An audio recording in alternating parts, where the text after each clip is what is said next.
Assalamualaikum warahmatullahi wabarakatuh. Kembali lagi dengan saya Aldi di channel Mereka Ada. Dimanapun kalian berada, semoga selalu dalam keadaan sehat. Untuk cerita pada episode ini, kita akan skip dulu cerita pendakian mistis. Saya akan membacakan cerita dari Mas Andi tentang pengalaman horor di rumahnya sendiri. Penasaran dengan ceritanya?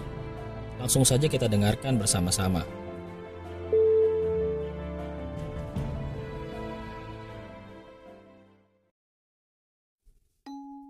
Sebut saja namaku Andi. Aku adalah seorang mahasiswa semester 3 Fakultas Hukum di salah satu kampus swasta di daerah Jakarta.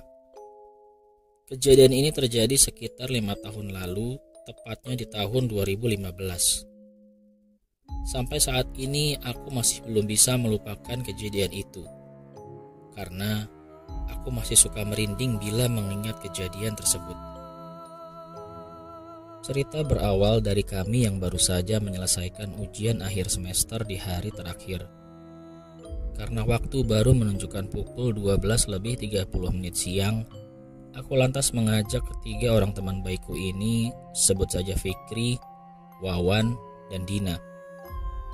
Mereka bertiga adalah orang pertama yang aku kenal sejak awal ospek di kampus, hingga pertemanan kami berlanjut sampai saat ini. "Gue lapar nih, kantin yuk," ucapku kepada mereka. "Ayolah, gue juga mau ngopi nih, ngebul otak gue ngerjain ujian tadi," jawab Fikri. Akhirnya kami berempat bergegas menuju kantin yang letaknya tak jauh dari gedung fakultas kami. Suasana siang itu ramai dengan mahasiswa dan mahasiswi yang sedang makan siang. Lalu kami mencari tempat yang kosong dan agak sedikit memisahkan diri dari keramaian. Kami pun lantas memesan makanan dan minuman.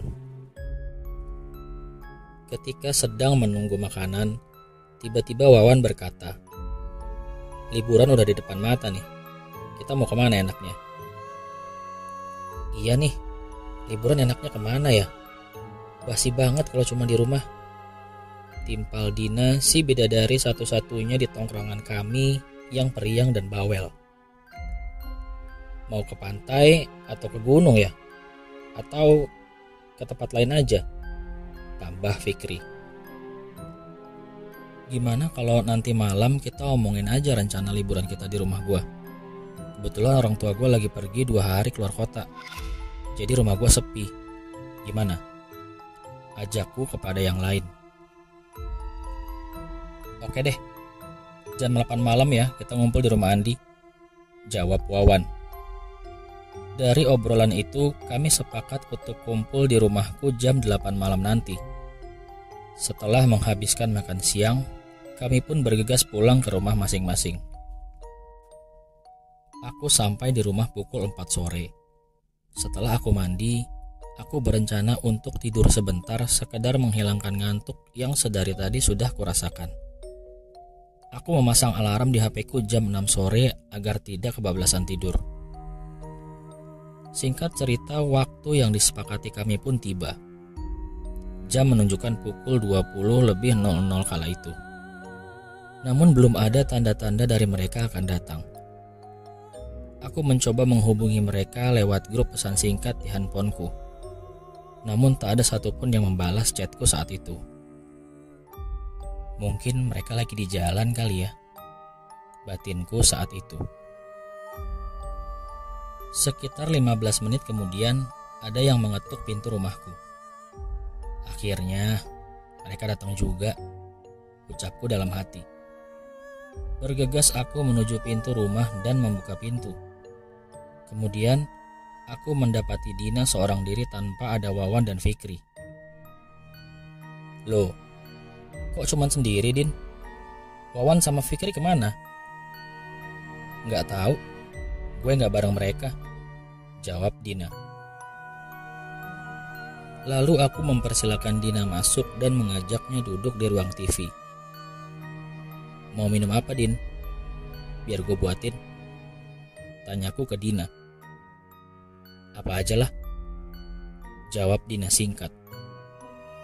Aku sempat merasa aneh dengan sikap Dina yang tidak terlihat bersemangat malam ini. Karena yang ku tahu, Dina adalah anak yang periang dan bawel dalam kondisi apapun. Namun malam ini Dina menjadi sedikit berbicara dan tatapannya sedikit datar. Namun aku mencoba untuk berpikir positif. Mungkin kondisi badannya sedang tidak fit. Aku kemudian membawakan minuman untuk Dina dan sedikit cemilan untuk menemani kami ngobrol. Sekitar kurang lebih 1 jam kami ngobrol ngalor ngidul di ruang TV. Akan tetapi, aku benar-benar merasa aneh pada sikap Dina yang tak seperti biasanya. Sesekali ia melamun dengan tatapan kosong ke arah TV, seperti sedang memikirkan sesuatu. Tak lama, aku mendengar suara HP-ku berbunyi, tanda ada panggilan masuk. Bergegas aku menuju kamarku yang terletak di lantai 2 untuk mengambil HP-ku. Din, gua ke kamar sebentar ya ambil HP. Kayaknya ada telepon masuk. Mungkin dari si Wawan dan Fikri. Dina pun hanya mengangguk tanpa berkata apapun. Beberapa langkah aku menuju kamar.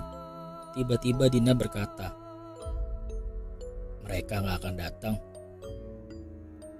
Aku pun hanya diam dan tak memperdulikan apa yang Dina katakan, dan lanjut menuju kamarku yang terletak di lantai 2.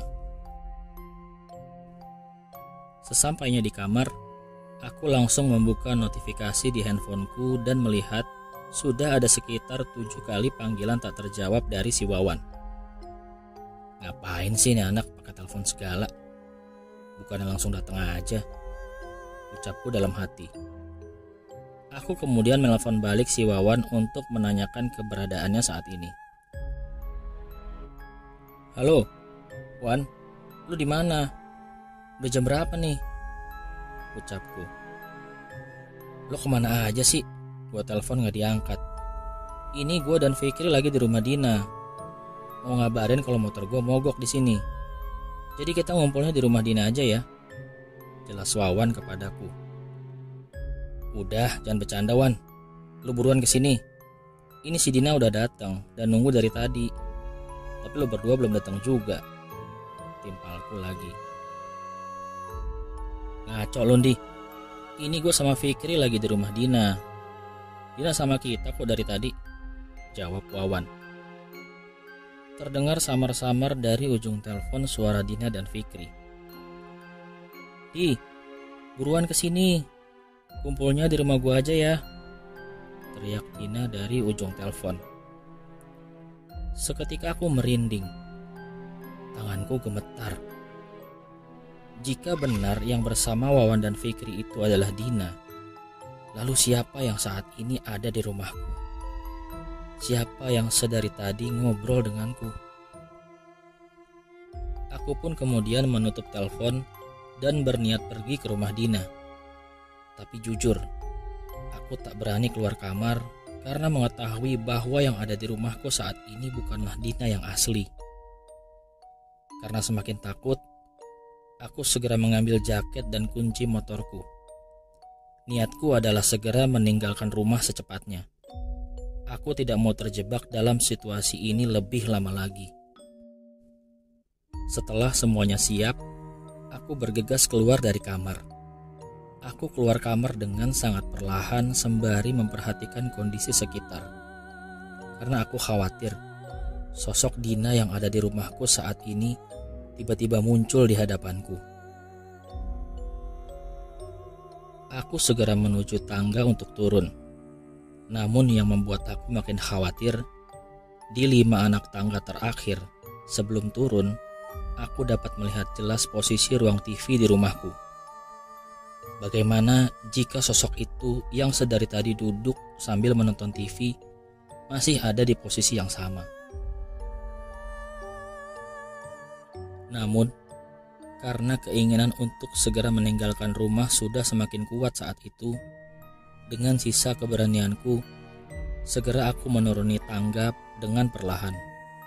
Satu demi satu, selangkah demi selangkah, hingga akhirnya aku sampai di 5 anak tangga terakhir. Pandanganku langsung tertuju pada ruang TV. Namun, aku tak melihat sosok itu lagi.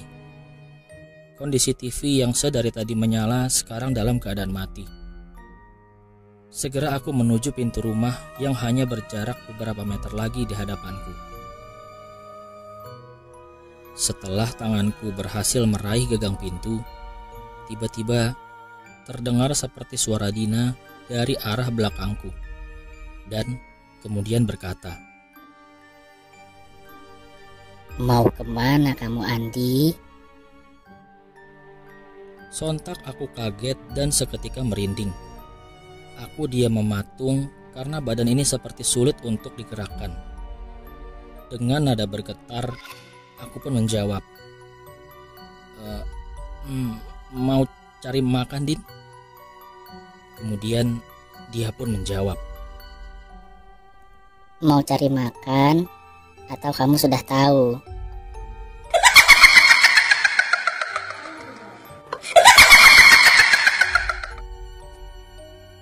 Seketika tawa perempuan itu pecah. Dengan sekuat tenaga, aku segera membuka pintu dan berlari menuju motorku dan segera meninggalkan rumah.